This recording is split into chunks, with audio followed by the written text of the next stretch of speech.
Welcome to the video on the study of life and the levels of organization that are used in biology. As you can see, there are multiple ways in which we can organize the components that make up living things. We can start at the very smallest level, which is the atom, or at the atomic level, and atoms are what are considered to be the building blocks of everything that is matter, so whether it's living or non-living. This is all a component of atoms.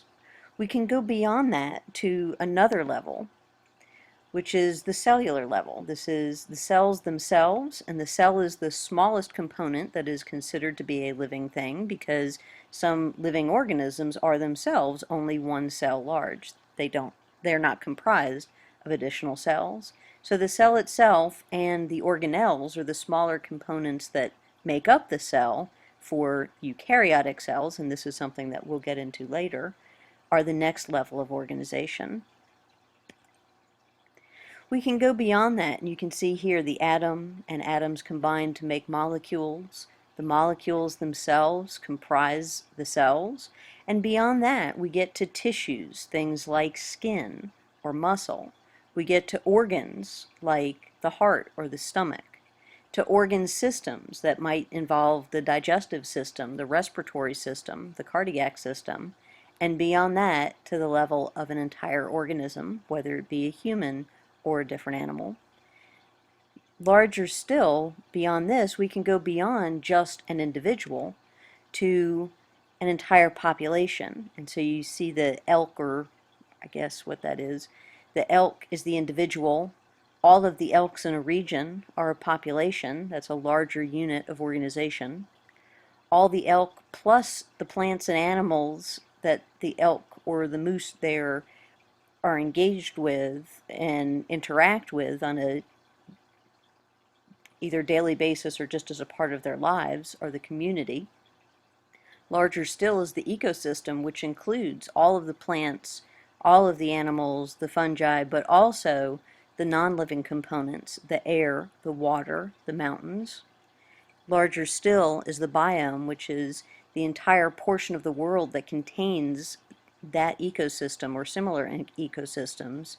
And larger still at a global scale is the biosphere, and this is all of the living components on the planet. And if you notice, each one of these has an increasing level of complexity, and the level of interaction and integration between these becomes more and more complex. You can practice with this component in the OpenStax book on page 27 and 28. Humans like to make sense of chaos. We like to organize things, and one way in which biologists organize living things is with the use of phylogenetic trees, or you might hear them called cladograms. What this cladogram is showing, or this phylogenetic tree is showing, is the organization of living things, specifically the branches that are going to lead to vertebrate animals.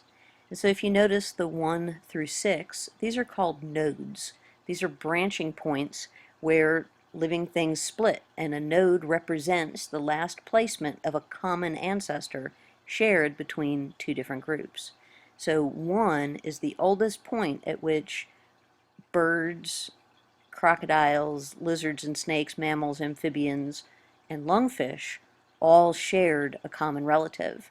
The lungfishes branched off. They separated from all the other groups earliest, so they are the least closely related. And we'll get into how to read a cladogram or a phylogenetic tree towards the end of the semester when we talk about evolution.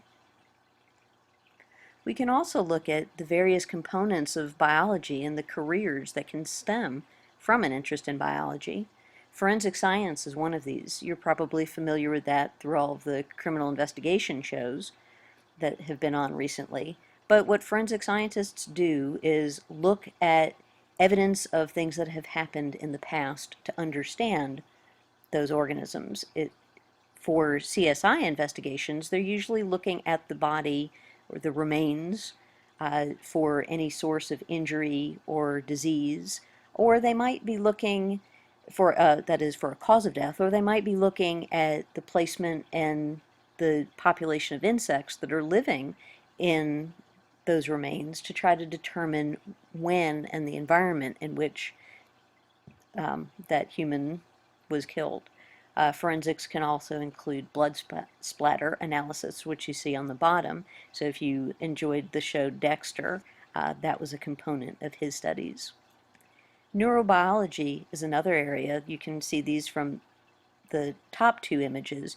Neurobiology is the study of the brain chemistry, and how the brain functions. Biochemistry is another area. It comprises literally biology and chemistry, and it's critically important for any career in pharmaceuticals.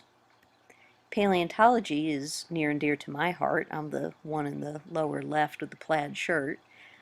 My husband is a vertebrate paleontologist, and you can see the first large excavation of the whale that is now hanging in the Virginia Museum of Natural History, in the bones in front of my husband there, and at the feet of Miss Emily Darby there.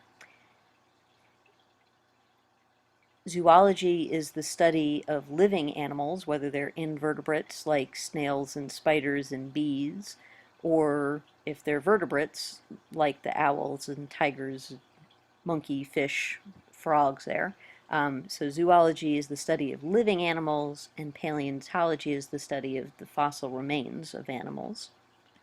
Botany is the study of plants, so it has certainly a tremendous number of agricultural implications, but other areas of study as well, including paleobotany, or the study of fossil plants. And physiology is the study of how the body works and how the body maintains homeostasis, which is maintaining and regulating the conditions in which the body is functioning so that you can have a normal and healthy life. So this came from the Boundless book, Chapter 1, Section 2, or the OpenStax book, Chapter 1.2. Within OpenStax, feel free to look at page 35 and those questions. You can check your answers in the back of the book, so those are not going to be assigned. But at the OpenStax book, page 36, questions number 23 and 21 are assigned, and please bring them to class. So I hope you enjoyed that. Contact me if you have any questions.